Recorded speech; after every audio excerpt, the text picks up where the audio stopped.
हरे कृष्णा। तो देखिए दोस्तों, आज की इस वीडियो में हम करेंगे 12th क्लास का एक नया चैप्टर जिसका नाम है रिलेशंस एंड फंक्शन। तो देखिए 12th क्लास का ऑलमोस्ट कोर्स मैं अपने चैनल पर अपलोड कर चुका हूँ। सिर्फ रिलेशन, फंक्शन और 3D रह गया अपना। बाकी छोटी छोटी जो मिसलेनियस एक्सरसाइजेज हैं, थोड़े थोड़े टॉपिक्स हैं, वो अपने रह गए हैं। पूरा 12th का कोर्स हम अपने चैनल पर अपलोड कर चुके हैं। तो अगर आपने वो चैप्टर्स की वीडियो अभी तक नहीं देखी है तो उनका लिंक मैंने नीचे डिस्क्रिप्शन में दे रखा है। वहाँ पर जा करके अगर आपको किसी भी चैप्टर में डाउट है तो आप वो वीडियोस को ज़रूर देखें। और या फिर अगर आप मुझसे कोई क्वेश्चन या फिर कुछ वीडियो सजेस्ट करना चाहते हैं जिस पर मैं बनाऊं, प्रीवियस ईयर बोर्ड के क्वेश्चन हम डिस्कस करेंगे अभी आगे आने वाली सीरीज़ में। तो 1 जून को मैथ्स का पेपर है, तो तब तक अपनी बढ़िया तैयारी जो है मैं आपको करवाऊँगा बोर्ड की। ठीक है भाई। तो कोई भी अगर आपका सजेशन हो तो नीचे कमेंट ज़रूर करें। तो आज की इस वीडियो में हम शुरू कर रहे हैं रिलेशन एंड फंक्शन। तो रिलेशन के बारे में आज डिस्कस करेंगे, क्योंकि पहले रिलेशन बनता है और उसके बाद ही फिर फंक्शंस होते हैं ना। मजाक कर रहा था। तो रिलेशन के बारे में आज हम डिस्कस करेंगे। देखो भाई, सबसे पहले रिलेशन एंड फंक्शन चैप्टर जो है वो हमने 11th क्लास में भी पढ़ा हुआ है। ठीक है ना। तो देखो, वैसे ये जो चैप्टर है ना, थोड़ा सा 12th का जो चैप्टर है मेनली वो थोड़ा बोरिंग है ना। क्योंकि इसके अंदर क्या है कि मेन होता है लिखने का पार्ट, कि लिखा कैसे जाए इफेक्टिवली ताकि मार्क्स आ जाए बढ़िया। क्योंकि इसमें मैथ तो है नहीं, है ना। बड़ी सारी चीज़ें इसके अंदर ऐसी हैं जो सर के ऊपर से चली जाती है, समझ में नहीं आती बिल्कुल भी कि क्या बोला उसने और क्या हम समझें इसको। क्योंकि इसमें लिखने का तरीका थोड़ा सा अलग हो जाता है। तो मैं आपको बहुत सिंपल तरीके से पहले समझाने की कोशिश करूँगा। उसके बाद फिर हम आगे आने वाली वीडियोज़ में इसके क्वेश्चन को भी डिस्कस करेंगे, लिखने का तरीका भी बताऊँगा कि कैसे आपको ये लिखना है ताकि आपके मार्क्स एक भी इसके अंदर ना कटे। तो पहले आप समझो इसको, रिलेशन को जो है पहले इसी तरीके से समझो। अगर कोई भी पार्ट ऐसा लगे समझ में ना आए तो नीचे कमेंट ज़रूर करना। ठीक है भाई। तो देखो भाई, 11th क्लास के अंदर ना एक टॉपिक आया था कार्टेशियन प्रोडक्ट। हमने पढ़ा था कार्टेशियन प्रोडक्ट के बारे में। जैसे मान लो हमारे पास एक सेट है 1 2 3 और एक हमारे पास दूसरा सेट है मान लो 4 5। ठीक है ना। तो कार्टेशियन प्रोडक्ट क्या होता है? कार्टेशियन प्रोडक्ट होता था A क्रॉस B। इसको निकालते कैसे थे? 1 को लिंक करवाना है दोनों के साथ। तो 1 को 4 के साथ भी लिंक करवाना है, 1 को 5 के साथ भी, 2 को 4 के साथ भी और 2 को 5 के साथ भी, 3 को 4 के साथ भी और 3 को 5 के साथ भी। तो ये बनता था हमारा कार्टेशियन प्रोडक्ट। इसको बोलते हैं ऑर्डर्ड पेयर। इसको क्या बोलते हैं? Ordered pair. ये एक्चुअली कोऑर्डिनेट्स भी इसको आप बोल सकते हो। ये XY कोऑर्डिनेट होता है 2D में, और इसको आप एरो डायग्राम से भी समझ सकते हो। वहाँ पर 11th क्लास के अंदर इसको एरो डायग्राम से भी समझाते थे कि जैसे मान लो भाई ये एक सेट है A 1 2 3 और एक B सेट है ये 4 5। ठीक है भाई। तो यहाँ पर 1 भी लिंक होगा 4 से और 1 5 से, 2 लिंक होगा 4 से और 2 5 से, 3 लिंक होगा 4 से और 3 5 से। तो इस तरीके से हम इसके ऑर्डर्ड पेयर लिख देते हैं। ठीक है भाई। तो यहाँ पर कार्टेशियन प्रोडक्ट क्या होता है कि मतलब दोनों सेट में, मतलब A को B के साथ अगर आप प्रोडक्ट कर रहे हो तो A सेट के जितने भी एलिमेंट्स हैं उसका लिंक किसके साथ?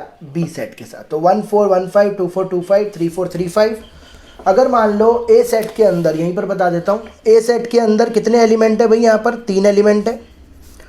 B सेट के अंदर कितने एलिमेंट है? 2 एलिमेंट है। तो A क्रॉस B के अंदर यानी कि कार्टेशियन प्रोडक्ट के अंदर कितने एलिमेंट है? 1 2 3 4 5 6, यानी कि इन दोनों का प्रोडक्ट।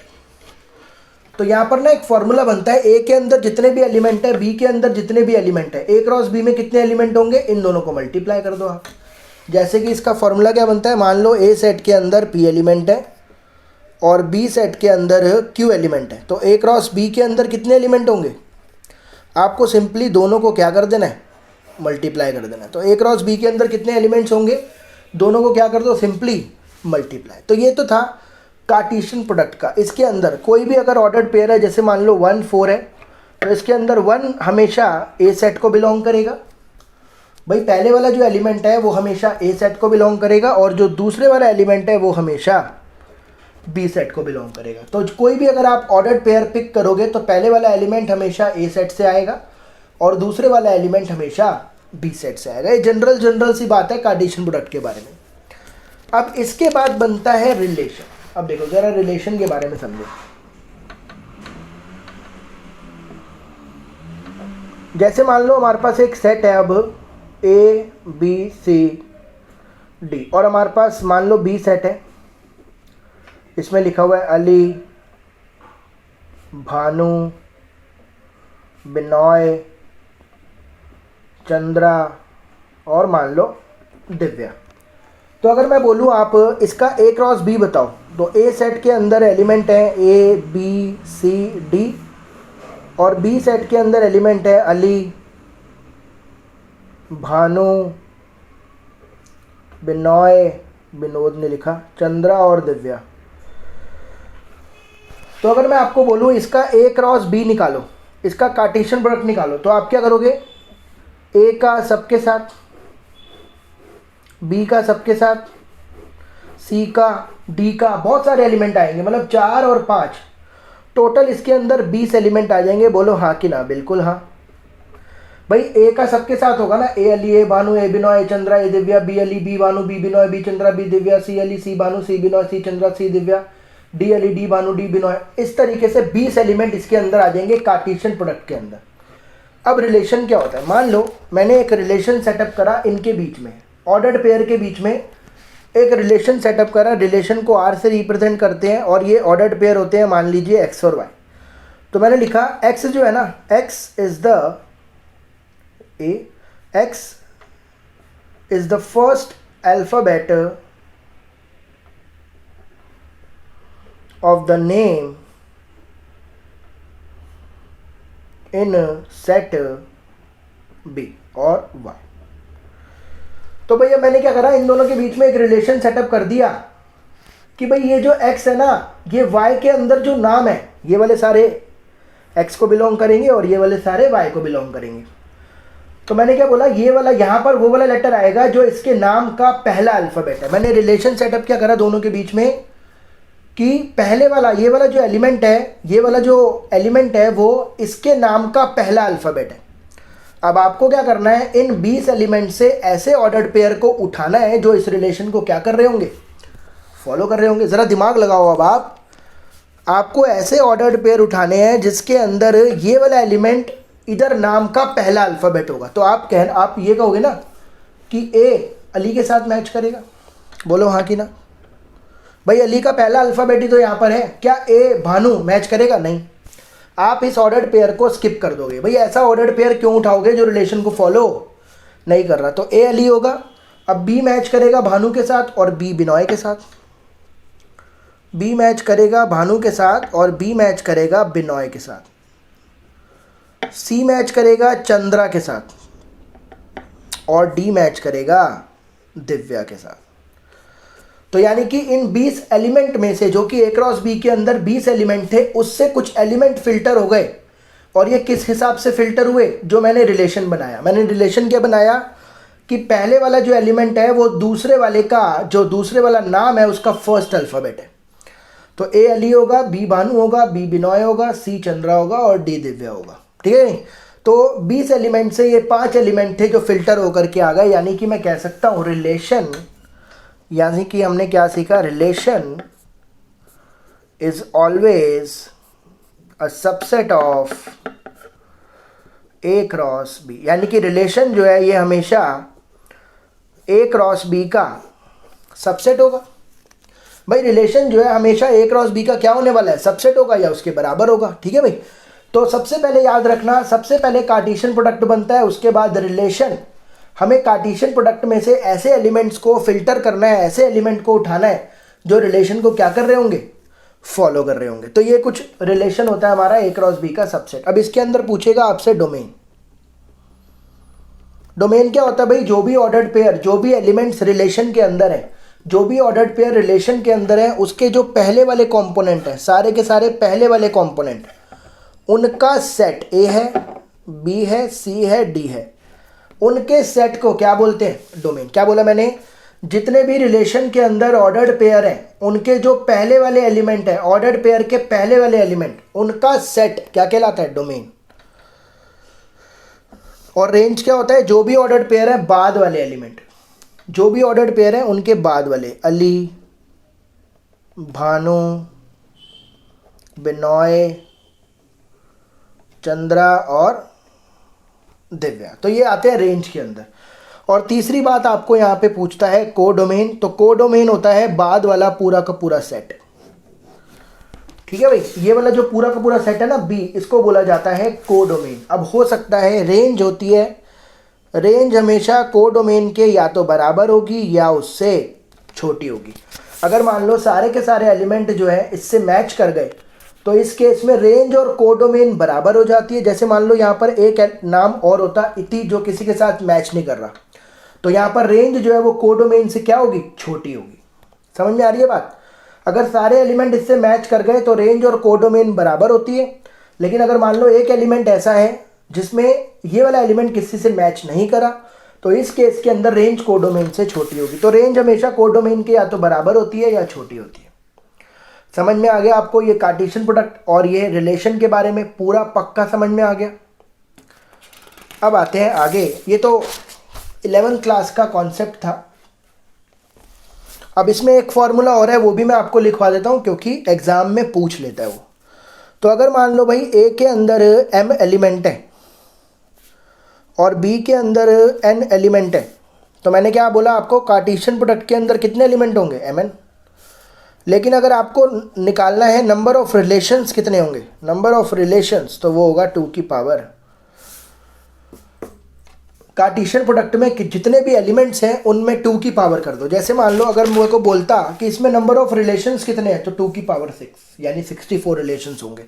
अब वो कौन कौन से होंगे उससे हमें मतलब नहीं है, लेकिन इतने बताने, इतने तरह के रिलेशन इन दोनों के बीच में। तो फॉर्मूला आपको याद रखना है कार्टेशियन प्रोडक्ट का भी और नंबर ऑफ रिलेशंस का भी। अब 12th शुरू होती है मेन। सबसे पहला आता है 12th के अंदर टाइप्स ऑफ रिलेशन। कितने तरह के रिलेशन होते हैं, सबसे पहला आता है वॉइड रिलेशन। वॉइड रिलेशन होता है, इसको एम्प्टी रिलेशन भी बोलते हैं, एम्प्टी रिलेशन। ये क्या होता है समझो जरा। जैसे मान लो भाई एक सेट है ए 1 2 3, ठीक है भाई। जैसे एक सेट है ए 1 2 3, या फिर आप इसको थोड़ा सा और बढ़ा दो, मान लो एक सेट है 1 2 3 4 5। अब एक रिलेशन होता है, रिलेशन ऑन सेट ए। इसका मतलब क्या होता है, ए क्रॉस ए निकालना है आपको। जब भी बोलेगा रिलेशन ऑन सेट ए, तो यानी कि आपको ए क्रॉस ए निकालना है। तो जब आप ए क्रॉस मतलब इसका, जैसे ये एरो डायग्राम है 1 2 3 4 5 और यहाँ पर भी है 1 2 3 4 5, तो ए क्रॉस ए का मतलब क्या होता है, 1 को सबके साथ, यानी कि 1 1 1 2 1 3 1 4। तो सारे नहीं लिखूंगा मैं, समझ ही गए होगे आप। 1 1 1 2 1 3 1 4 1 5 2 1 2 2 2 3 2 4 2 5, ऐसे 3 के साथ, 4 के साथ, 5 के साथ 25 एलिमेंट आ जाएंगे। ए क्रॉस ए के अंदर 25 एलिमेंट्स आएंगे। ये आपको सब बातें ना दिमाग में रखनी है। आपको ए क्रॉस भी बनाना ज़रूर है, उसका यूज़ हो ना हो, लेकिन आपको बनाना है, उस चीज़ को आपको दिमाग में रखना है। तो ए क्रॉस ए के अंदर क्या है, 25 एलिमेंट आ गए। अब मान लो मैं एक रिलेशन सेटअप कर रहा हूँ। मैंने रिलेशन सेटअप करा एक्स वाई, जो ऑर्डर्ड पेयर है X minus Y is greater than और equal to 10, under the mod लिख लेते हैं, वेयर एक्स और वाई बिलोंग्स टू ए। बात समझ में आ रही है आपको। मैंने क्या करा, मैंने एक रिलेशन सेटअप करा ऑर्डर्ड पेयर के बीच में। क्या रिलेशन है कि जब मैं इन दोनों को माइनस करके मॉड्यूलस ले लूँ, उसकी पॉजिटिव वैल्यू ले लूँ, तो वो 10 से ज़्यादा आना चाहिए। और एक्स और वाई आपको कहाँ से उठाने हैं, सेट ए से उठाने हैं। तो मैंने क्या बोला, ये रिलेशन में अब मैं देखूंगा इन 25 में से ऐसे कितने एलिमेंट हैं जो इस रिलेशन को फॉलो कर रहे हैं। तो देखते हैं ज़रा, क्या आप मुझे बता सकते हो ये 25 जो एलिमेंट हैं, जैसे 1 1 लिया आपने, 1 - 1 0 होता है, 0 10 से बड़ा नहीं है। 1 2 1 - 2 1 होता है, 1 भी 10 से बड़ा नहीं है। क्या आप मुझे बता सकते हो 25 एलिमेंट में से कोई सा ऐसा एलिमेंट होगा, इक्वल टू मत लो क्योंकि 5 5 आ रहा है, इन 25 एलिमेंट में से क्या कोई ऐसा ऑर्डर्ड पेयर आप मुझे बता सकते हो जिसका आप डिफरेंस लेकर मॉड्यूलस निकालो और आंसर 10 से बड़ा आ जाए? क्या आप बता सकते हो कोई? नहीं भाई, मैक्सिमम होगा 5 5, 5 - 5 होता है 0, ठीक है ना। तो कोई भी इन 25 में से कोई भी एक ऐसा ऑर्डर्ड पेयर नहीं है जो इस रिलेशन को क्या कर रहा हो, फॉलो कर रहा हो। तो यानी कि जब कभी भी कोई भी ऑर्डर्ड पेयर इस रिलेशन को फॉलो नहीं करे, जो रिलेशन आपने बनाया है या जो रिलेशन आपको गिवन है, ए क्रॉस ए में से या ए क्रॉस बी में से एक भी एलिमेंट फिल्टर ना हो, एक भी एलिमेंट इस रिलेशन को फॉलो ना करे, ऐसे रिलेशन को हम क्या बोलते हैं, एम्प्टी रिलेशन। ठीक है भाई, तो समझ गए ना आप। तो रिलेशन में क्या होता है, तो इसलिए बोल रहा हूँ ए क्रॉस ए बनाना बहुत ज़रूरी है, क्योंकि रिलेशन में जो एलिमेंट आएंगे वो आएंगे तो इसी से ना। ठीक है भाई, तो अगर मान लो एक भी एलिमेंट जो है रिलेशन के अंदर नहीं आ रहा तो उसको क्या बोलते हैं, एम्प्टी रिलेशन। अब इसी में सीख लो यूनिवर्सल रिलेशन। अब जैसे मान लो मैं इसको रिलेशन को थोड़ा सा चेंज कर देता हूं,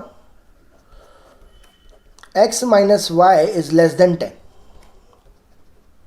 where X Y belongs to A. अब आप देखोगे कि 25 के 25 एलिमेंट आप डिफरेंस करके मॉड लोगे तो हर बार जो डिफरेंस करके मॉडुलस है वो हर बार 10 से छोटा आने वाला है, हर बार ऐसा होने वाला है। यानी कि 25 के 25 एलिमेंट ये सारे के सारे, कोई भी आप उठा लो, 3 4 2 देगा, 2 10 से छोटा है। तो कोई भी आप एलिमेंट उठा लो, 4 1 3 देगा, 3 10 से छोटा है। तो हर बार ऐसा होगा कि ये सारे के सारे एलिमेंट जो है इसको फॉलो करेंगे। यानी रिलेशन के अंदर अगर पूरा का पूरा ए क्रॉस ए आ जाए, मतलब रिलेशन के अंदर जो एलिमेंट है वो ए क्रॉस ए के सारे आ गए, ऐसे रिलेशन को हम क्या बोलते हैं, यूनिवर्सल रिलेशन। यानी कि कोई भी अगर आप रिलेशन की बात करोगे तो उसका सबसे छोटा रिलेशन होता है एम्प्टी रिलेशन, और उसका सबसे बड़ा रिलेशन होता है यूनिवर्सल रिलेशन। अगर कोई भी एलिमेंट फॉलो नहीं करा तो एम्प्टी रिलेशन, सारे एलिमेंट फॉलो कर गए तो यूनिवर्सल रिलेशन होता है। समझ भी आ गया होगा, एम्प्टी रिलेशन और यूनिवर्सल रिलेशन। इनके नाम होते हैं sometimes empty and universal relations are called, इनको क्या बोलते हैं, ट्राइवियल रिलेशन। क्योंकि ये एक सबसे छोटा रिलेशन है और एक सबसे बड़ा रिलेशन है, इसलिए इनको कभी कभी ट्राइवियल रिलेशन भी बोलते हैं। तीसरे टाइप का रिलेशन होता है आइडेंटिटी रिलेशन। अब जैसे मान लो, इसको समझाने के लिए मान लो एक ऑर्डर एक सेट है 1 2 3, तो इसमें क्या होगा, आइडेंटिटी रिलेशन के अंदर सिर्फ उसी रिलेशन को आइडेंटिटी रिलेशन बोलते हैं जिसमें ऐसे वाले ऑर्डर्ड पेयर प्रेजेंट होंगे। ठीक है ना, मतलब हर एलिमेंट जो है वो सिर्फ खुद से ही लिंक होगा और किसी के साथ लिंक नहीं होगा। यानी कि ऐसे भी आज आप समझ सकते हो इसको, आइडेंटिटी रिलेशन होता है where x equals to y for all xy belongs to set A। देखो थोड़ा लिखने का तरीका है इसका, उल्टे a का मतलब होता है for all, याद रखना भाई। ठीक है, तो आइडेंटिटी रिलेशन क्या होता है, आइडेंटिटी रिलेशन होगा ऐसे ऑर्डर्ड पेयर जिसमें x और y बराबर है, जिसमें ये वाले ऑर्डर्ड पेयर है जिसमें x और y बराबर है। जैसे कि रिलेशन में क्या होगा, 1 1 2 2 3 3, that relation is called identity relation। ठीक है भाई, हर एलिमेंट जो है वो सिर्फ खुद से लिंक होगा और किसी से लिंक नहीं होगा। जैसे मान लो एक रिलेशन आया 1 1 2 2 3 3 और 1 3, this relation is not identity relation, क्योंकि इसके अंदर 1 1 से लिंक कर रहा है, ठीक है, लेकिन 1 3 से भी लिंक कर रहा है, तो ये फिर आइडेंटिटी रिलेशन नहीं होगा। क्योंकि मैंने क्या बोला कि जैसे 1 लिया तो 1 1 होना चाहिए, 2 लिया 2 2 होना चाहिए, 3 लिया 3 3, 1 किसी और से लिंक नहीं होगा। ऐसे ऑर्डर्ड पेयर प्रेजेंट होने चाहिए जिसमें दोनों बराबर हैं। सिर्फ रिलेशन के अंदर यही वाले ऑर्डर्ड पेयर होने चाहिए और कोई ऑर्डर्ड पेयर उसमें प्रेजेंट नहीं होने चाहिए। अगर है तो फिर वो आइडेंटिटी रिलेशन नहीं होगा, कोई और रिलेशन होगा, उससे वो अभी बताता हूँ। तो आइडेंटिटी रिलेशन क्या होता है, जिसके अंदर दोनों एलिमेंट क्या होने चाहिए, सेम, सिर्फ वही वाले ऑर्डर्ड पेयर होने चाहिए जिसके अंदर दोनों एलिमेंट सेम है, ये सब प्रेजेंट नहीं होना चाहिए। उसके बाद आता है रिफ्लेक्सिव रिलेशन, फोर्थ।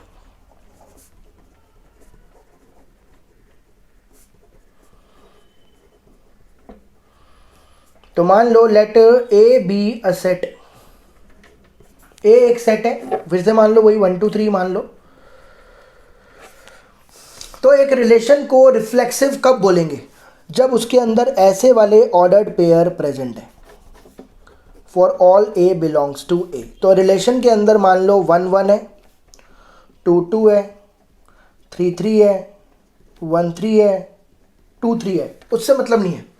देखो भाई, किसी भी रिलेशन को रिफ्लेक्सिव कब बोलते हैं? जब उसके अंदर ऐसे वाले ऑर्डर्ड पेयर प्रेजेंट होंगे आपने, और यहाँ पर ए किसको बिलोंग करेगा? सेट ए को। जैसे मान लो आपने 1 उठाया तो आप देखो क्या 1 1 है इसमें? बिल्कुल है। आपने 2 उठाया, आप देखो 2 2 है, बिल्कुल है। 3 उठाया, आप देखो 3 3 है, बिल्कुल है। लेकिन मैं देख रहा हूँ 1 3 से भी लिंक कर रहा है, 2 3 से भी लिंक कर रहा है, कोई दिक्कत नहीं है। हमने आइडेंटिटी थोड़ी चेक कर रहे हैं, हम रिफ्लेक्सिव चेक कर रहे हैं। तो ऐसे रिलेशन को हम क्या बोलते हैं? Reflexive relation. तो रिफ्लेक्सिव रिलेशन क्या होता है? Each element is related to itself. हर एक एलिमेंट खुद से तो रिलेट करना ही चाहिए। अगर मान लो सेट के अंदर 10 एलिमेंट है तो 10 के 10 एलिमेंट खुद से रिलेट करने चाहिए। जैसे 4 होता तो 4 4 भी प्रेजेंट होना चाहिए था, 5 होता 5 5 भी प्रेजेंट होना चाहिए था। आपको अगर किसी रिलेशन को रिफ्लेक्सिव रिलेशन चेक करना है तो आप ये चेक करो कि ऐसे वाले ऑर्डर्ड पेयर जिसमें ए किसको बिलोंग कर रहा है? सेट ए को। ऐसे वाले ऑर्डर्ड पेयर रिलेशन में है या नहीं? अगर ऐसे वाले ऑर्डर्ड पेयर रिलेशन में है तो डिक्लेयर कर दो कि रिलेशन रिफ्लेक्सिव है। जैसे 1 आपको चेक करना है तो 1 1 है, 2 आपको चेक करना है 2 2 है, 3 आपको चेक करना है 3 3 है। ऐसे वाले ऑर्डर्ड पेयर प्रेजेंट है ना, तो बस लिख देना रिलेशन इज रिफ्लेक्सिव। इसके बाद आता है सिमेट्रिक। कितने हो गए? 5th। इसके बाद आता है सिमेट्रिक रिलेशन। तो यहां पर भी क्या है? Let A B a set. A कोई भी एक सेट ले लो, ए क्रॉस ए जरूर निकालना है। उसके बाद रिलेशन में आपको देखना है कि अगर ए बी रिलेशन को बिलोंग कर रहा है तो आपको देखना है बी ए भी कर रहा है ना उस रिलेशन को बिलोंग। जैसे भाई आपने देखा कि 1 2 रिलेशन को बिलोंग कर रहा है तो आप चेक करो 2 1 बिलोंग कर रहा है उसको। अगर ऐसा हो रहा है तो आप बोलोगे कि रिलेशन कैसा है? सिमेट्रिक रिलेशन है। यहां पर ए और बी कहां से आएंगे? सेट ए से। भाई यहां पर जितने भी एलिमेंट है वो ए से ही आ रहे हैं, ये बात ध्यान रखना, क्योंकि ए की सेट माना गया है और ए का ए के साथ ही रिलेशन निकाल रहे हैं, ए क्रॉस ए निकाल रहे हैं, तो वहीं से उठेंगे एलिमेंट्स। तो अगर आपने रिलेशन मतलब 1 2 अगर आपने एक ऑर्डर्ड पेयर उठाया रिलेशन में से तो आपको देखना है 2 1 प्रेजेंट है ना। अगर 2 3 उठाया तो आपको देखना है 3 2 प्रेजेंट है ना, मतलब कि उल्टा एलिमेंट उस रिलेशन में प्रेजेंट होना चाहिए। तो अगर आपको किसी भी रिलेशन को सिमेट्रिक चेक करना है तो आपको ये चेक करना है कि अगर ए बी रिलेशन को बिलोंग कर रहा है तो बी ए कर रहा है कि नहीं। अगर कर रहा है तो रिलेशन क्या होगा? सिमेट्रिक, अदरवाइज नहीं होगा। ठीक है, जैसे एग्जांपल ले लो यार। वैसे मान लो 1 2 3 है, एक सेट है और एक रिलेशन बना जिसमें 1 2 2 1 2 3 3 2 1 1 2 2 3 3 इस तरीके के एलिमेंट प्रेजेंट है। तो ये रिफ्लेक्सिव तो होगा ही, सिमेट्रिक भी होगा, क्योंकि 1 2 2 1 प्रेजेंट है और 2 3 3 2 प्रेजेंट। अगर आपने 1 2 उठाया तो 2 1 है, 2 3 उठाया तो 3 2 प्रेजेंट है। तो आपको देखना है इनवर्स रिलेशन प्रेजेंट है या नहीं। अगर है तो सिमेट्रिक होगा। और 1 2 3 4 5 1 2 3 और ये आता है ट्रांजिटिव रिलेशन।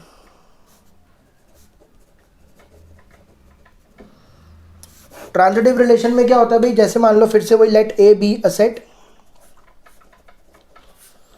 अगर ए बी रिलेशन को बिलोंग कर रहा है, ए बी ऑर्डर्ड पेयर आपने उठाया रिलेशन में से और बी सी बी उठाया उस रिलेशन में से, तो आपको देखना है उसी रिलेशन में ए सी है कि नहीं।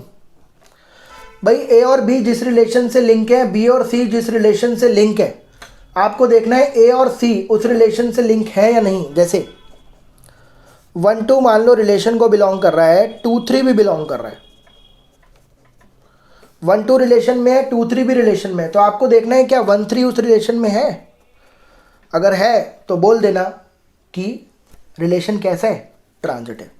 यहाँ पर ए बी सी किसको बिलोंग करेंगे? सेट ए को।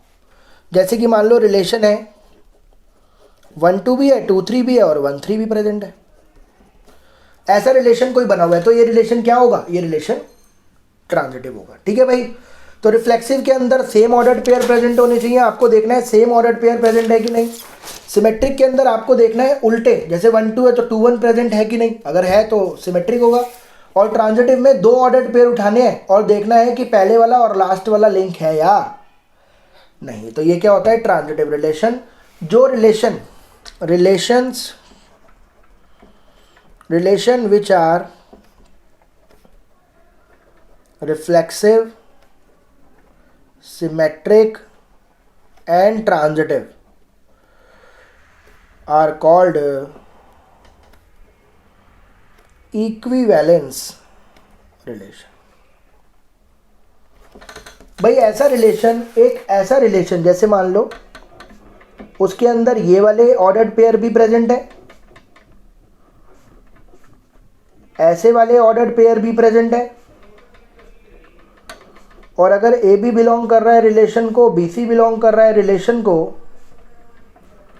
तो ए सी भी बिलोंग कर रहा है रिलेशन को। आपको चेक करना है अगर ये तीनों रिलेशन के अंदर रिलेशन इन तीनों को फॉलो कर रहा है तो वो रिलेशन क्या होगा? Equivalence relation. तो ये था भाई पूरा का पूरा चिट्ठा रिलेशन के ऊपर। अगली वीडियो में मैं इसकी करवाऊंगा एक्सरसाइज 1.1। तो तब तक के लिए अपना साथ बनाए रखें। अगर कोई भी वीडियो में दिक्कत लगी हो कमेंट करके ज़रूर बताएं। तो ध्यान रखें अपना, और एक्सरसाइज का लिंक भी मैं इस वीडियो में डिस्क्रिप्शन में डाल दूंगा। Thank you so much.